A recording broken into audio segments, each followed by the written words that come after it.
Is there anything you snuck home? I wouldn't tell if you did anyways.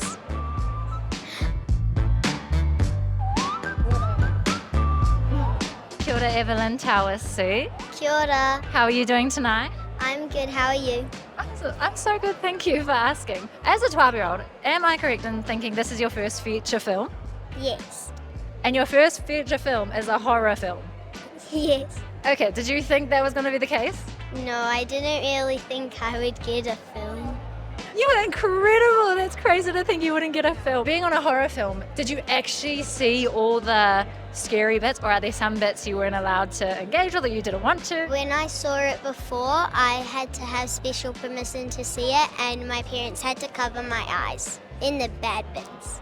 Okay. So when you're watching it tonight, are your parents here to do a similar thing?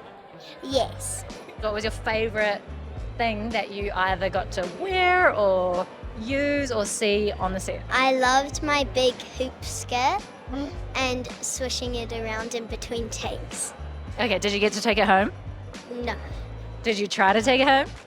No. Is there anything you snuck home? I wouldn't tell if you did anyways. I didn't.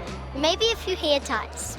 Is there anything else you'd like to share with others about either yourself, your family, or acting in this movie? That it was a great experience, and if you want to try acting, just go for it.